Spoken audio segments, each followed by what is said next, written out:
You have the right to remain silent. Anything you say can and will be used against you in a court of law. You have a right to an attorney prior to and during any question. If you can't afford one, the court will appoint one for you. Do you understand your rights? When the wolf is at your door, you're running over, that's for sure. He already knows all about you. Cut you down, no matter by you. Now you better walk the line. Real life, real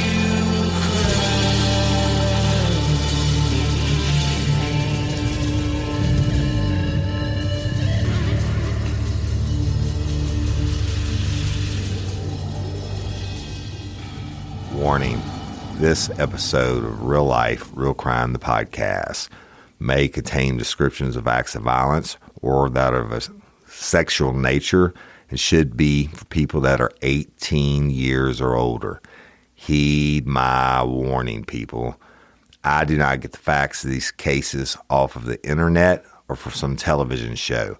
The facts I'm retelling you were presented to me by the victims of the crimes or the perpetrators who committed the crimes against the victims.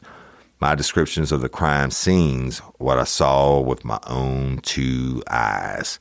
If you're going to get offended, please turn this podcast off now. Thank you.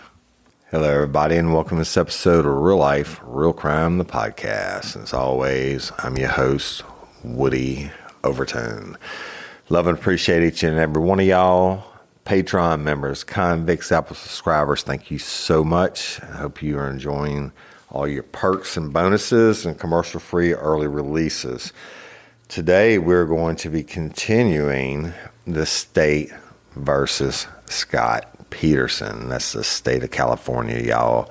If you haven't listened to the first two episodes, go back and check it out because I think it's all the rage by now. And by the time you're hearing this, Scott Peterson's first interview in 20 years from prison will have aired on Peacock. And again, this is the most requested case I've ever had over the years, and I never really got into it for whatever reason. But when I did, holy smoke, it is scorched. And that's why we're naming these episodes Scorched. The state versus Peterson. And when I left you last, the police had responded to Scott Peterson's house. They talked to him a little bit. They noticed a lot of the uniform patrol guys noticed enough inconsistencies and strange things, if you will, that they called their sergeant. Sergeant showed up on the scene and he's like, this is kind of fucked up. Could be a bad situation. And he calls the detectives, right? And I told you when the detectives got there that, they interviewed Scott and briefly about it. He's, oh, no, I went fishing today, but couldn't tell him what he was going fishing for. Then when asked what kind of lure he used, he said it was some silver thing. And then he comes back later and says, he whipped out that receipt for the boat launch at the marina without being asked. It's just a lot of strange things, right? And he didn't seem concerned. They didn't ask him what they're doing next. And remember this, he never called Laci's cell phone to see where she was at after that 2:15 p.m. call when he's leaving the marina, if you will. And it just didn't ask any questions, right? It's very suspicious if your wife, who's about to have your son Connor in another month and a half, is missing, and it's not looking good, right? But remember, I'm going to tell you, this is long and in-depth, and I'm going to take you places that you haven't heard about, or you probably haven't heard about, because I went through every media source, every type of thing I could find, and it's just scorched on both sides, on Peterson's side and on the prosecution side. All right, so I told you about the homicide detective Al Burkini, and he arrived on the scene, and that he noticed several other strange things in the house that, like I told you when he talked to Scott, his demeanor and everything else, and the fact that he later claimed to be fishing for sturgeon. And he was using the wrong type of bait. He only had freshwater gear, and he was saltwater fishing. That doesn't really mean anything by itself other than he's a dumbass. But he comes back and he tells him he's fishing for sturgeon, right? You would think that you would have been prepared to answer the question, what you're fishing for, what you were fishing for on the day that your wife goes missing. But he told him sturgeon later on. But guess what? It wasn't sturgeon season. So he just got it wrong. I don't know if he looked something up or whatever he did. Or the sturgeon popped into his head.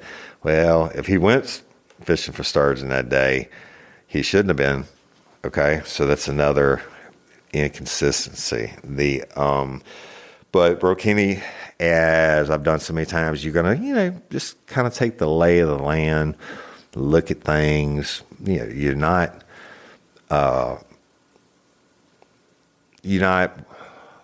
totally throwing shade on Scott Peterson yet, but you got to you start from the inside out. Now, at this point, we don't know it's a homicide, and she's just missing, right? And remember, Scott never called her in missing. Laci's father-in-law did. But Burkini's kind of walking through the house, and he gets to the bedroom, and he notices an impression on the bed that was about 5 feet long, and he thought it was odd. It was on the end of the bed, and he thought it looked like the form of a body that had been wrapped up, and it made such an impression upon him that he actually photographed it, or he had it photographed, and that would come into play later on. So they were, again, talking to the neighbors and everything else, and one of them says that they were going by and they saw Scott's truck backed up to that door, that the uniformed guys noticed that the rug looked like something that had been drug over it, and it was kind of crunched up. And when Scott saw them see that, he stretched it back out, right? Well, one of the persons that walked by and saw him, well, guess what? They saw Scott's truck backed up to that door, and it had never been there before. Or none of them, everybody that they asked after that, their neighbors, they were like, no, he's never been there before. Okay, but that's not illegal to park in a different area. But this person, when they saw him, they saw that he was loading 4-foot-tall patio umbrellas into his truck. And when they came back and they asked him about that later on, he said, oh, yeah, well, I took those patio umbrellas to my warehouse and dropped them off. Okay. Well, later on, it was found out that he never took the umbrellas to the warehouse at his work. But guess what? I don't even know how they knew there were umbrellas, y'all, because they testified that the umbrellas were wrapped in individual tarps. Tarps. Why would you wrap your umbrellas in tarps? You put them in your back of your truck. I've hauled an umbrella, poolside umbrellas in the back of my truck. You just tuck it in. They're heavy. Tuck it in, the top side pointing toward your back glass, no big deal. Wrapping in a tarp, that takes a whole lot of fucking time. You have a whole lot more chance of your tarp blowing off, etc. And this neighbor saw this, but guess what time? Between 9:20 and 9:40 a.m. on the morning that she went missing, okay? The same morning that he went fishing. And they know that the umbrellas were not dropped off at the warehouse because they found them in the back of Scott's truck along with one empty tarp. Interesting. Now, that tarp should have absolutely, at some point, been seized and taken in evidence and tested for Laci's DNA. All right, that's Scorched. So that's a fuck up. That I can't find anywhere that they said that they did that. Maybe they did, and I got it wrong. But I come on, man. As this thing develops and you figure it out, I don't care how many search warrants you have to get to go back or permission to get to go back. That motherfucking that tarp would have been tested. So,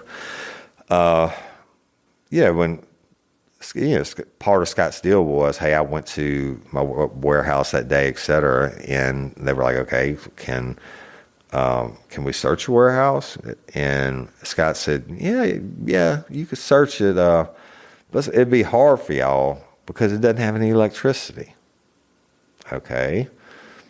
Possible, maybe.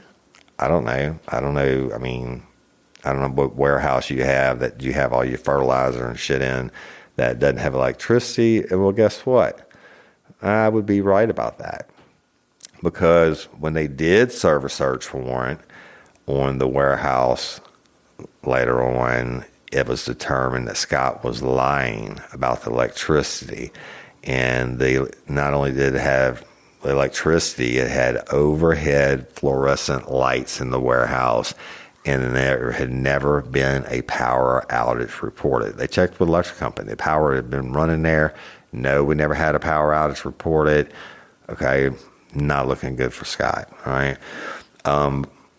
When they, searched Scott's truck, and I told you about the umbrellas, well, something else is strange. They found concrete debris in the bed of the truck. Figure it out. All right. I have mixed concrete. I've poured concrete. It's one of the worst fucking hard jobs in the world that you could probably ever do. But to have a concrete debris, it tells me that, you had a larger piece of concrete and something broke off of it. So suspicious. Yeah. The dude's a fertilizer salesman. He's not a concrete, layer, if you will. So, and when they are talking to Scott, they notice he has a small cut on his knuckle. All right. Again, adding up the circumstances, people. So, when Scott said he had left home between 9:30 and 10 a.m., again, the phone record showed it was closer to 10, but his neighbor, Karen Servas, Servas, it is the one who found Mackenzie, the golden retriever, wandering in the street with the leash, and she is adamant that she found Mackenzie at 10:18 a.m., all right? Meaning that if Laci was alive when Scott left, Laci had to disappear like within minutes, okay? The phone records show it's closer to 10. She finds the dog at 10:18. Well, 15 minutes maybe that Laci disappears. You can't get very far in 15 minutes, right? I mean, an average human being, I guess, could walk at a fast walk maybe, I don't know, close to a mile or a little under less than 15 minutes. But your dog is found right there, and she's big time preggo, right? Again, not looking good for old Scott. So let's go back just a little bit.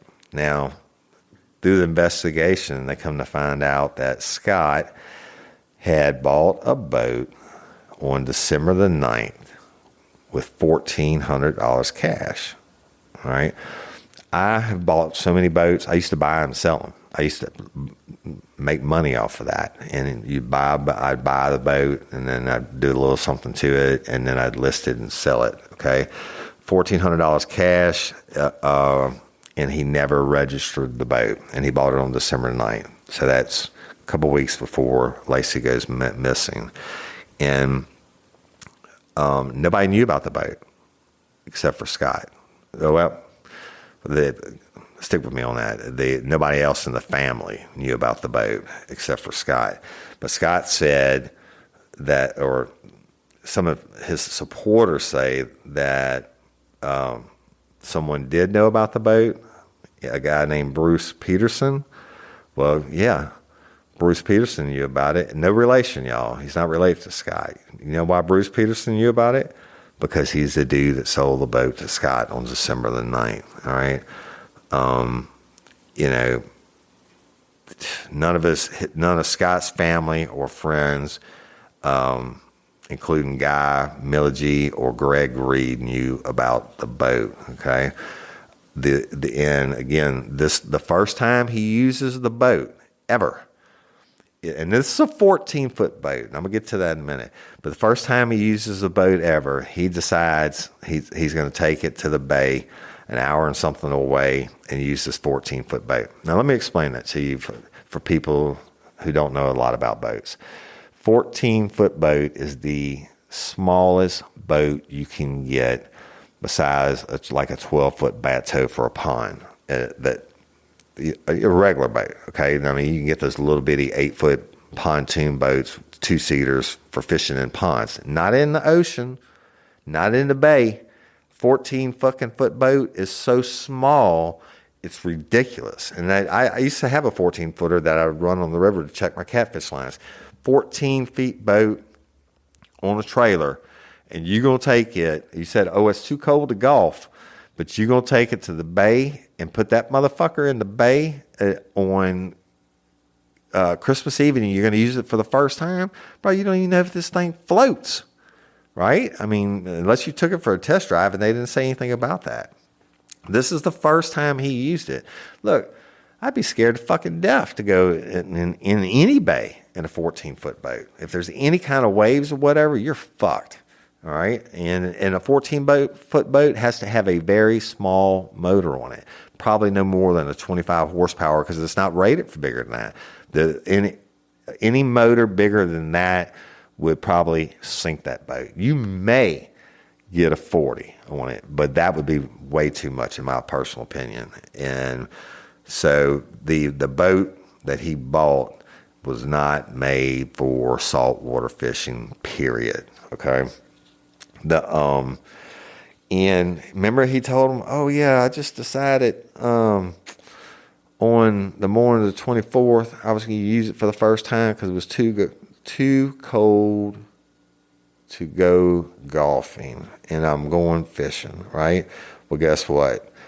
They proved that Scott bought a 2-day fishing license for December the 23rd and 24th, and he bought that on the 20th of December, 4 days before Laci goes missing. Yeah. Huge red flag. All right, now let me tell you about that. Let's talk about state license. Like in the state of Louisiana, if you're from out of the state of Louisiana, outside the state of Louisiana, you can buy like a 5-day fishing license or whatever, and it's much cheaper. If you're out of state resident and you buy it, it's expensive as fuck, right? Mississippi and Louisiana used to be in a competition because everybody in Louisiana wanted to deer hunt in Mississippi, and everybody in Mississippi wanted to fish in Louisiana. So they started raising the license to like ridiculous amounts, like $2,000 to hunt there for the year, and they started raising the saltwater fishing license to, something ridiculous, $500-$600 where it costs a resident, like $35 for the year. But this dude goes into a store on December 20th. Now, he doesn't buy the right tackle or anything, but he buys a 2-day license to be on the water on the 23rd and the 24th of December, the coldest time of the year, and the smallest boat that you can get. And what other intention do you have other than putting your shit in the water on the 23rd or the 24th? Your license is going to expire. You'll waste your money, right? And Scott didn't quite have it in his head that these motherfuckers are going to do their job. They're going to check and see. I had a fishing license, right? And again, he initially when questioned, he didn't know what he was going to fish for that day. Came back later on and said, oh, yeah, I was fishing for sturgeon. Well, sturgeon were illegal to fish for in December, people. And even more importantly, yeah, he bought some lures and shit whenever he got his license. Well, guess what? He never opened them. Hey, y'all, Changing my wardrobe from summer to fall, it's never easy.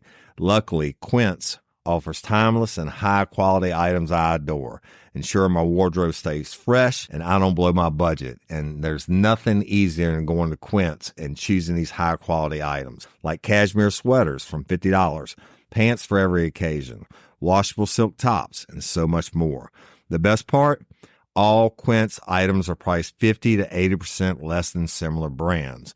By partnering directly with top factories, Quince cuts out the cost of the middleman and passes the savings on to us. And Quince only works with factories that use safe, ethical, and responsible manufacturing practices and premium fabrics and finishes, and I love that. I got the stainless steel Link Apple Watch band for $59.90. It's heavy duty, it's awesome, and it's like $100 less than I could find anywhere else. And I also got a 100% organic cotton fisherman quarter zip up sweater. The color is alabaster. Man, I can't wait to wear that this fall. And Cindy got the Mongolian cashmere boat neck sweater in heather gray. And I'm telling you, these are classic pieces at a fraction of the price. Make switching seasons a breeze with Quince's high-quality closet essentials.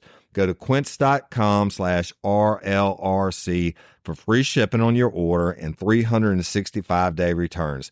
That's QUINCE.com/RLRC to get free shipping and 365-day returns. Quince.com/RLRC. You'll thank me later. Spark something uncommon this holiday with just the right gift from Uncommon Goods. The busy holiday season is here, and Uncommon Goods makes it less stressful with incredible hand-picked gifts for everyone on your list, all in one spot. Gifts that spark joy, wonder, delight, and that's exactly what I wanted feeling. Hey, y'all, I ordered a super cool piece. It's a candle with a sculpture of an LSU's Tiger Stadium on top of it.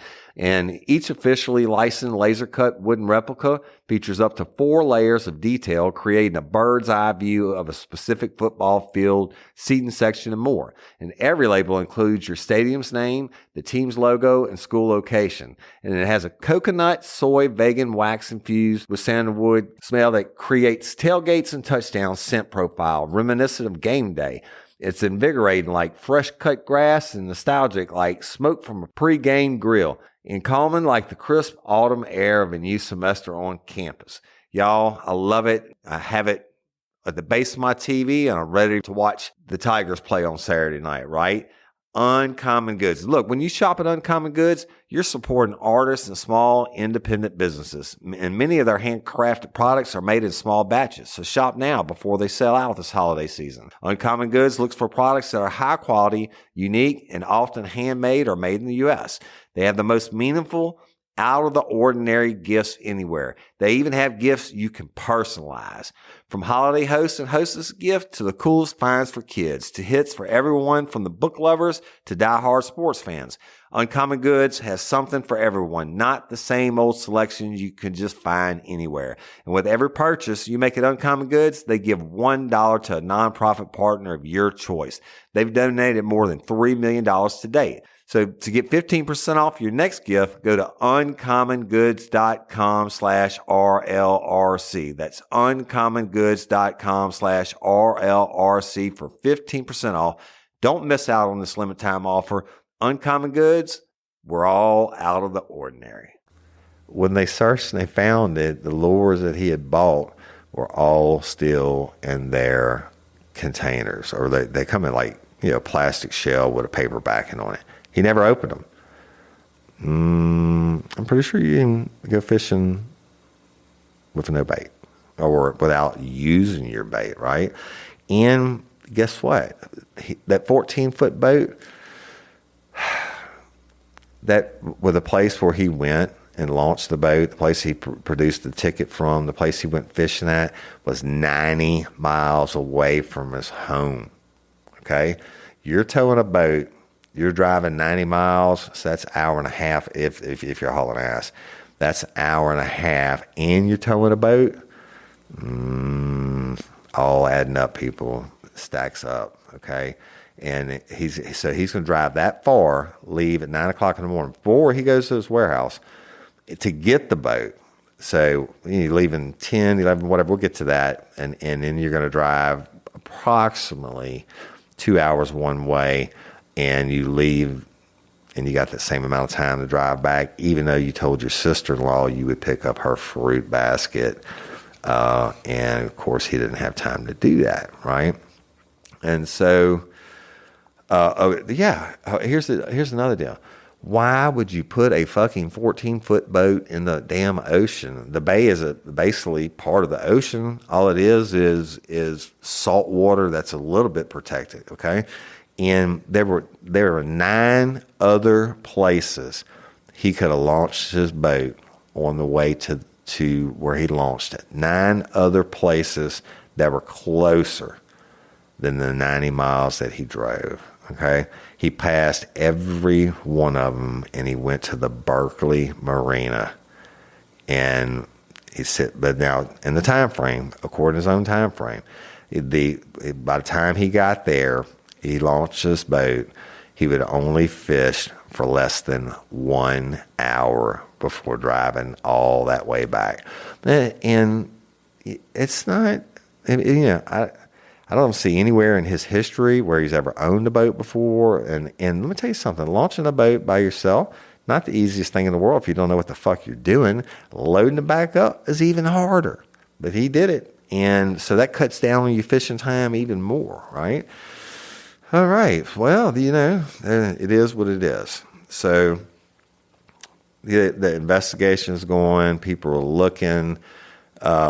Everybody wants to find Laci and the unborn Connor alive.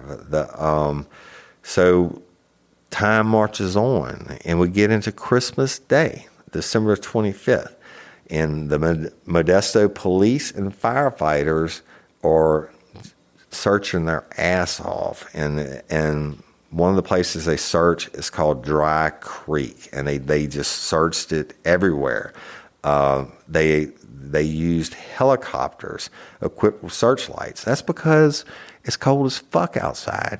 And if she's close and the dog can't, let's say she fell in the park or she's in the Dry Creek or whatever, you got to try to find her. You can't stop until you find a body.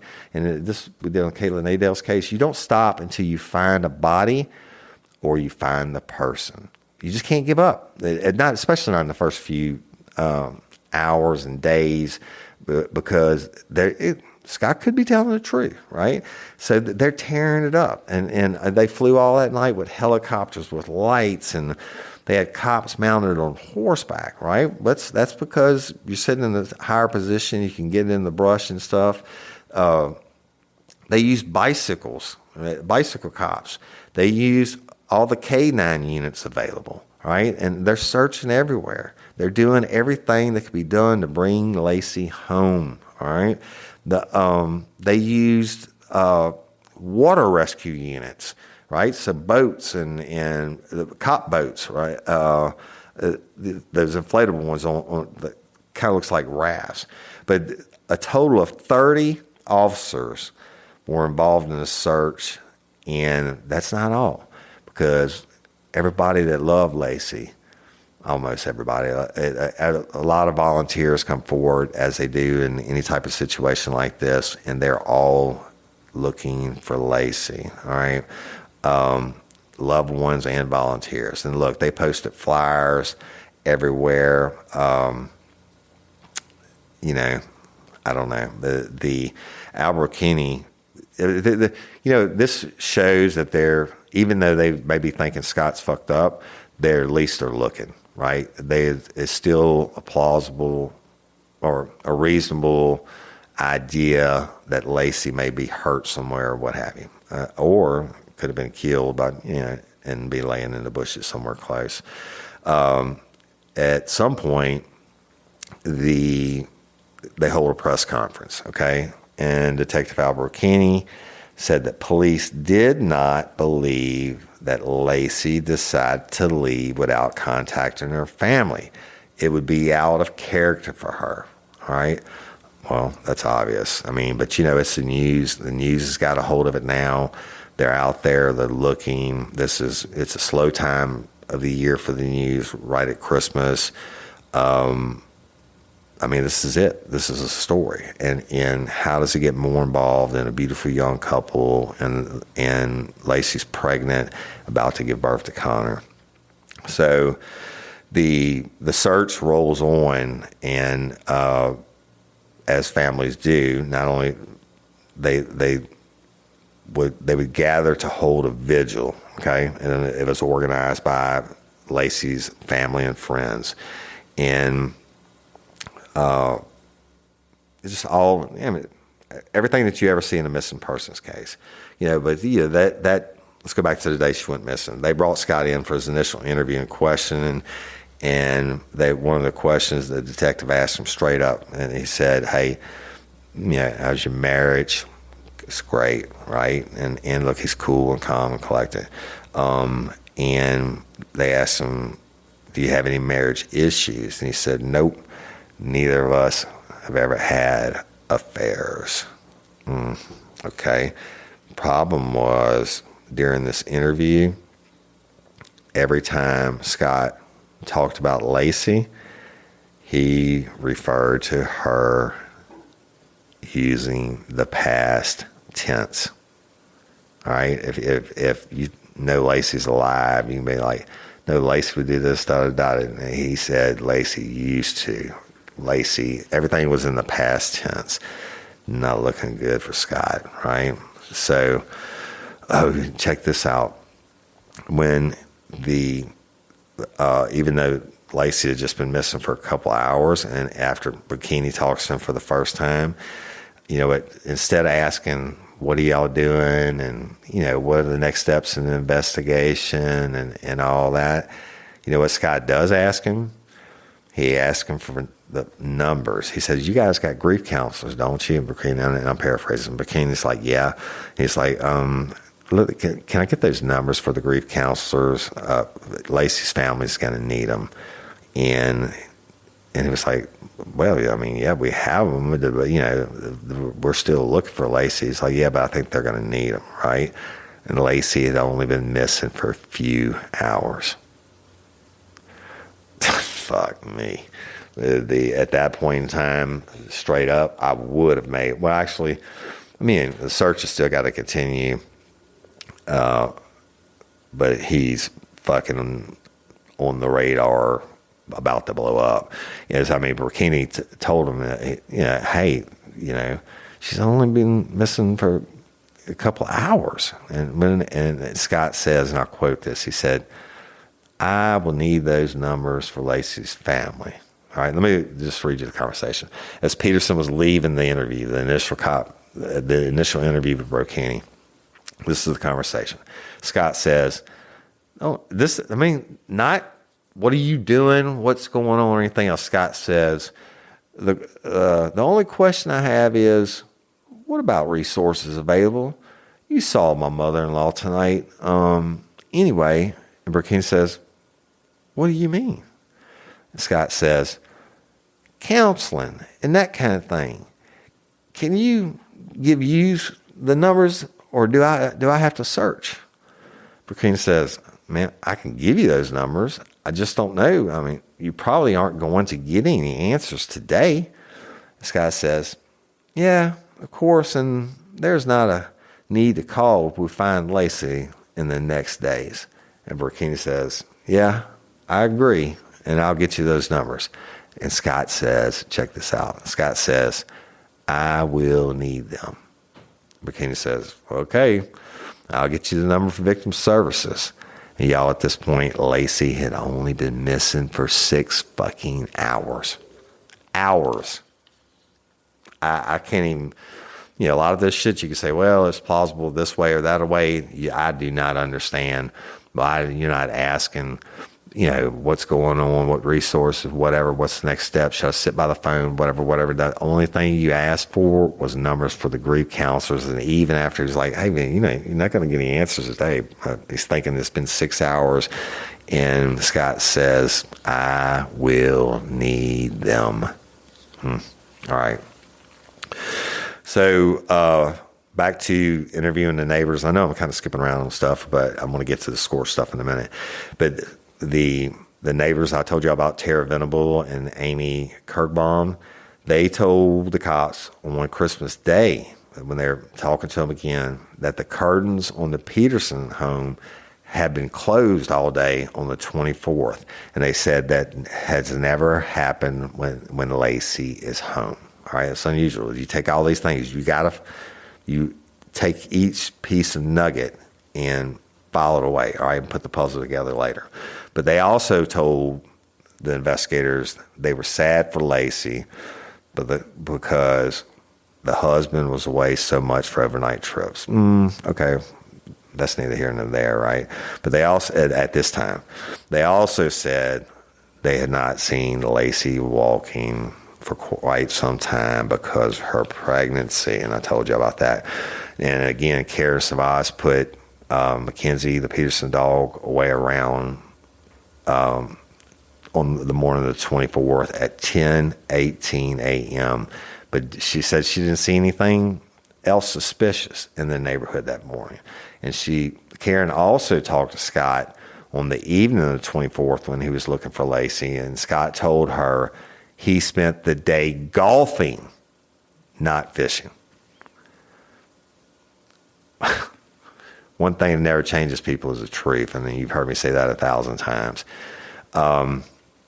Huge again. They're taking all these things in context, and the more they interview, the more they dig, the harder it is for them to get off of Scott Peterson, right? Naturally so, and I would have done the same thing. Although you're still taking calls, you're still doing searching, you're still keeping hope alive as an investigator. Well, that's for Uniform and everybody else to do, and other detectives who aren't lead on the case. As lead motherfucker on this case, I'm about to get me some ass, right? And it's going to be Scott Peterson's until I can't. Maybe it's all proven away, but so far it ain't looking good.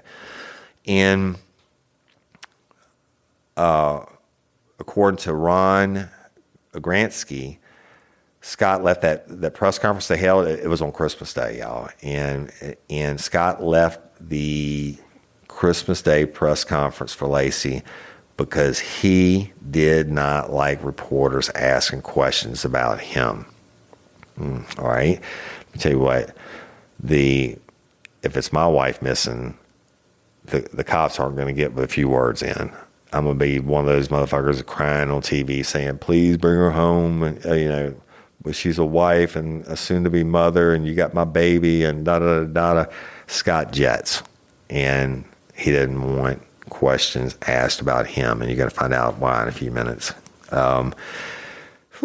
So on Christmas Day also, they bring Scott in, they interview him a second time. Typical, right? You get your first statement, you do investigation, and then you got questions that come up, like I've already told y'all about. So you bring him back in, and they interview him again. And this time it's by a guy named Detective Grogan. And he kind of, hemmed Scott up as he left the press conference. And, hey man, why are you leaving or whatever, right?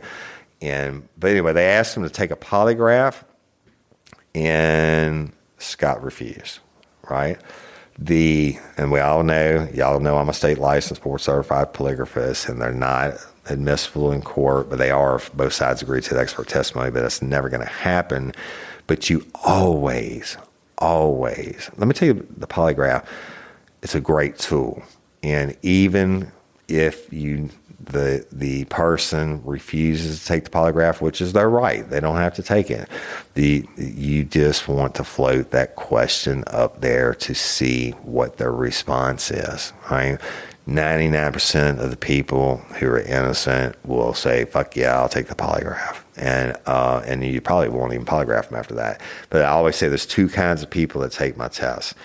The ones who take it because they can pass it, or the ones who take it because they know if they don't take it, it's going to make them look guilty, right? Or it's going to keep more suspicion on them. Well, guess what? Scott refused, and it definitely tightened up the suspicion on him from an investigative standpoint. And, made the detective Scott seem even more suspicious to him. After the interview, Scott called Detective Rakini, and asked for an update on the search for Laci. And he said, just check this out. He didn't say, how many people and where are they at, one of the questions he specifically asked him was, have you used cadaver dogs yet? And Burkini replied, cadaver dogs are used for sniffing out dead bodies. Have you given up hope on finding Laci alive? Scott didn't answer. And Laci had been missing for less than 24 fucking hours. Scorched, Scott. All right. Ask for the grief counselors was bad. Yeah, all the other stuff. People seeing you loading the tarps and, finding one tarp, empty tarp in the back of your truck. You cutting out on the press conference and all that shit is bad. Everything you've done is fucking shitty from a criminal mind standpoint. It's scorched. But when you're talking to, and by Scott's own admission, he liked that at that time, he liked Detective Burkini, right? Where he didn't like Grogan so much. But instead of asking any other question you could have asked, the grief counselor shit is bad. I'm going to need those numbers. Then this is 6 hours. Less than 24 hours, he's asking the lead detective on the case, have they started using cadaver dogs yet? Detective says, hey, we use those for dead bodies. Right? Scorched, Scott. That's scorched. It's fucked up. That's your unborn son. You made that baby. And not to mention your wife. But this was the only time ever that Scott contacted law enforcement to ask about the investigation into Laci's disappearance. Ever. That's super scorched. All right? I'm going to be blowing your motherfucking phone up. I'm going to be melting it. I've had this, look, on cases, okay? This is not, usually you're still with the motherfuckers, with the family members, and keeping somebody outside their house in case she comes home and all this. And you never, ever called and asked what's the status of the investigation. And the one time you do call, you say, have you used cadaver dogs yet? And the Detective Burkini says cadaver dogs are used for sniffing out dead bodies. Have you given up hope on finding Laci alive? Scott never answers. He never calls law enforcement again. Scorched. Okay? Now stick with me because I'm going to do scorched on his side, but there's going to be some scorched shit on the cop side too, so we'll get to it. That's the only time, y'all. Anyway, in the days immediately after her disappearance, and these are just some more small things that are, you could explain them away. They're fucked up though. He ordered like the Playboy channel. Okay, I guess that's neither here nor there, but it's not neither here nor there. If my pregnant wife is missing my soon-to-be born son, who I've sat there and I've looked at his pee-pee on camera and I've heard his heartbeat, and she's been carrying him for over 7.5 months, I'm pretty sure I'm not ordering porn to jack off to. All right, so I don't know. Hey, y'all, let me tell you about Gobble. All Gobble meal kits are pre-prepped. That means less work for you and less waste in your kitchen. Their meal kits include everything you need so you can save time at the store or just skip that trip entirely. I got the box in and I had 3 different meals. I had a Kung Pao chicken, crispy fish tacos, and a beef bourguignon, however you say it. But let me tell you about the classic beef bourguignon. Look, it came with beef pot roast and a beef broth concentrate, red wine demi-glaze, cremini mushrooms, cipollone onions, mashed potatoes, baby carrots, and rosemary thyme butter. It was so easy to make. Literally like 15 minutes it took Cindy. And let me tell you something, all the dishes were fire, but this thing was like a taste explosion in my mouth. It's just unreal. real. We've got to spend more time together and more time doing the things we love because everything came in this one single box right to my door. So see what a difference God will make for your household. Right now, they're offering my listeners a fantastic limited time deal. You get $120 off across 4 boxes plus free shipping and free cookies. And let me tell you, those cookies, I ate one that was sin baked and it was delicious. Go to gobble.com/real life. That's GOBBLE.com/real life for $120 off your first 4 boxes. This offer is not available on the home site, so don't miss out. This is genius. It's taste explosions in your mouth like you never had. Hey ladies, are you feeling overwhelmed by hormonal changes? Well, you're definitely not alone. There are more than 1,000 hormone disruptors living in our environment right now. It's in your food, your water, the air you breathe, the clothes you wear, your skincare products. They all mess with your hormones. Then there's the natural hormone changes your body goes through, premenopause, menopause. And while it's a natural process, it doesn't mean you have to suffer through it. The good news is you don't have to suffer through it anymore because now you have Hormone Harmony, a formula made only with herbal ingredients that are shown to reduce hormonal symptoms in women of all ages. Hormone Harmony is not just a hormone support and supplement. It's become a phenomenon. Women can't stop talking about it on social media. A bottle of Hormone Harmony is sold every 24 seconds. And the biggest benefit? Well, my wife says it makes her feel like her own self again. And that's what women mention over and over in the reviews. And there are over 30,000 reviews for Hormone Harmony. And for a limited time, you can get 15% off your entire first order at happymammoth.com. Just use code RLRC at checkout. That's happymammoth.com and use code RLRC for 15% off today. That's happymammoth.com and use code RLRC. But at some point during this time, Lee, Scott's dad, got him an attorney. Right? I remember I told you, oh, that's Scorched too. But you really can't, I mean, you could just say he flipped open the phone book for whatever reason to the yellow pages and ended on defense attorneys, but that's bad.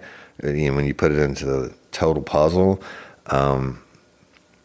Anyway, then Scott's dad got him an attorney. Back on the polygraph. Scott, when they first interviewed him, they asked him to take a polygraph, and he said, "Yeah, I'll take a polygraph." It was later when he was leaving the press conference when they asked him to take the polygraph again. He was like, "Nah, I'm not doing that shit." So, and in fact, he said that his dad told him not to take a polygraph for any reason. Okay, whatever. I'm not taking a polygraph. Well, I probably would if I knew I could pass it, but I would, really, the polygraph is an interrogation tool. We all know that. But if you're innocent, then it really does help law enforcement because they can clear you and they can focus on other shit. Well, they can't get off of Scott Peterson because he's fucking, everything he's done to this point makes him scorched. All right. Let's get back on December 26th. And on the 26th, Laci's friends, Stacy and Lori, were interviewed, and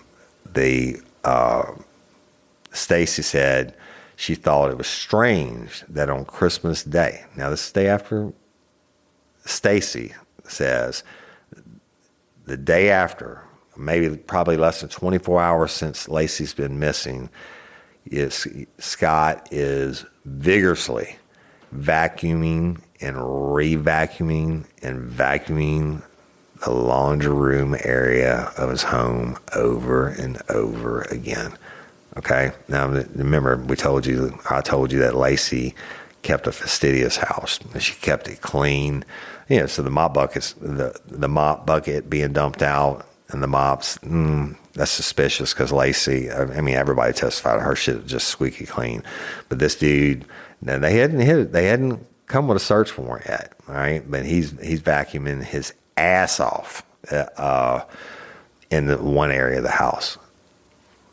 Figure it out. Doesn't look good. Okay. And, in fact, Stacy's boyfriend, it was a retired highway patrolman. And, they were all helping in the searches and everything else. And Scott never spoke to him.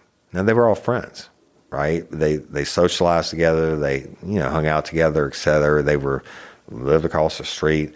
And they said that Scott was carefully avoiding him. And specifically, like, dude walks in the room, Scott leaves, right? So, both Stacy and Lori, in separate interviews, they said they believed that Scott was responsible for Laci disappearing. And I don't know, y'all, I'm just telling you what they said. But, and both women also confirmed that Laci had stopped taking those walks, or walking Mackenzie early in December because of her pregnancy, right? And on the December the 26th, in the afternoon, the Medina family, who lived directly across the street from the Petersons, they come home, right? They've been visiting motherfuckers for Christmas and all that stuff. They come home and they find their house has been ransacked, right? And now they had left at 10:32 a.m. This is their own testimony. They left their house at 10:32 a.m. on December 24th, Christmas Eve. And they went and stayed with family or wherever they went and stayed. And they come home on the afternoon of the 26th, right? And they find their shits tore apart. And they stole the burglars, or whoever did it, stole a safe and some money and other valuables. So what does this tell you? That their house had to be robbed between, according to their testimony, between the day that Laci went missing and the 26th. So in a 2-day time frame. All right. Woody Overton, I always tell you there's no such thing as a coincidence, but a lady named Diane Jackson was interviewed, and she said that she saw 3 suspicious brown, not black men, but brownish colored men, behind a van around 11:40 a.m. on December the 24th on the street outside the Medina house. Now, this is across the street from the Petersons. And she said, when she reported this, she said she didn't think anything of it until she heard the news that they had been robbed. Okay? All in the same time frame that Laci's missing. I don't know, y'all. This is where it starts to get a little scorched, and it'll definitely blow up on fucking fire nuclear if I was the defense later on. But let's stick with it. So back to Laci. The search is continuing, and now they got over 900 people involved looking for her. Community officials and police, and of course all the citizens, right? But they directly participated in the search, and this is before the media fucking went crazy about this case, right? And told the story to the whole world. Now remember that this becomes bigger than OJ. But you got 900 people looking for, over 900 people involved in trying to find Laci.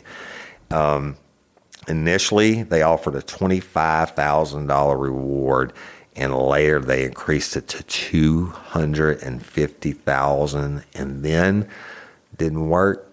You know what?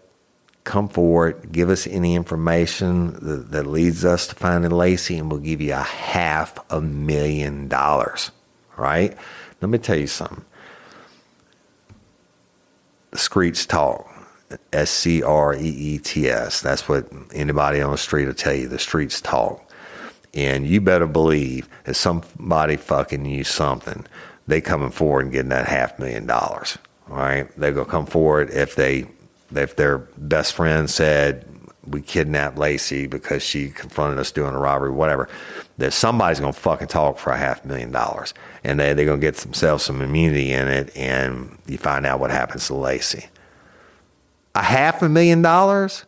Fuck yeah, they're going to talk. But nobody did.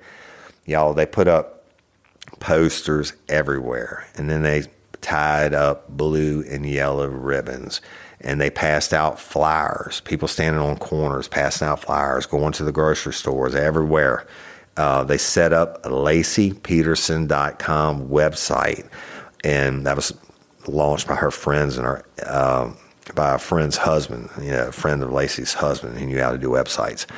And friends and family and volunteers set up a command center at the nearby Red Line Hotel because they were getting so much information in. They figure like, hey, one of them had the genius enough to say, look, we need to get, besides what the cops doing, and the cops are still doing their job. They were like, let's get this shit together. Let's get it organized. We got over 900 people searching now. They're bringing in all this information. So let's set up a command center. The Red Line Hotel graciously let them use one of their conference rooms, whatever. And they did it. Look, they had all this information coming in, and check this out. Over 1,500 volunteers signed up to distribute information and help search. So now we jump from 900 to 1,500, almost double. Where's Scott at, y'all? Crickets.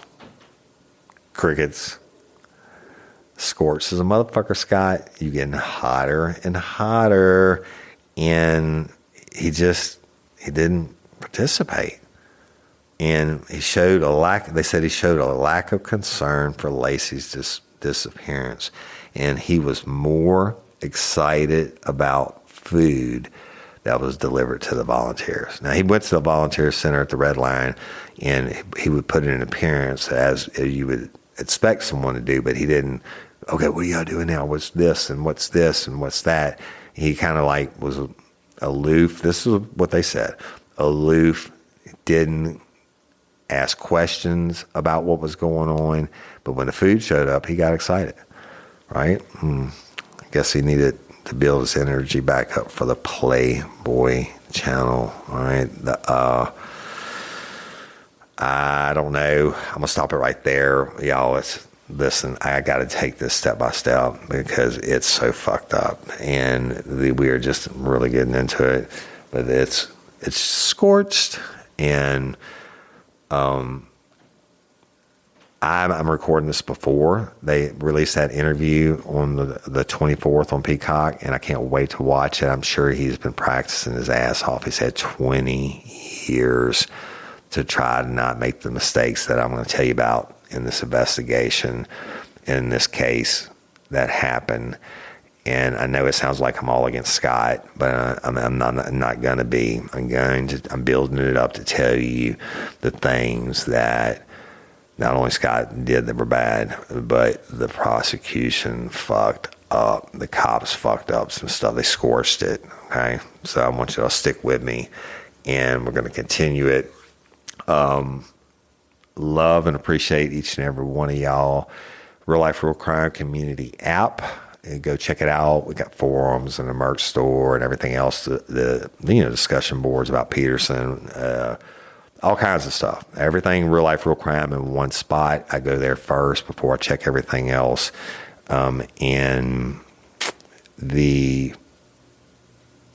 Again, patrons, convicts, Apple subscribers, thank you so much, and hoping you're enjoying your new bonus content. I love and appreciate each and every one of y'all. LOPA, Louisiana Organ Procurement Agency. You do not have to be from Louisiana to sign up to be an organ donor. You can be a lifer from Antarctica. If you got internet up in Antarctica, go to lopa.org. Fill out the questionnaire, take a couple minutes, become an organ donor, save lives, y'all. Be a hero, and know the chances that you're ever going to be selected for that process are almost non-existent. It's a very, very slim chance. It's a certain criteria that has to be met at a certain horrible time in people's lives.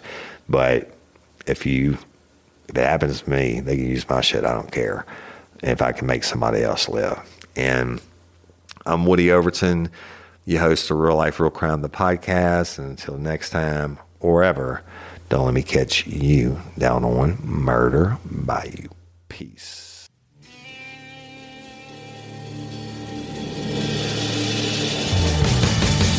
You have the right to remain silent. Anything you say can and will be used against you in a court of law. You have a right to an attorney prior to and during any question. If you can't afford one, the court will appoint one for you. Do you understand your rights?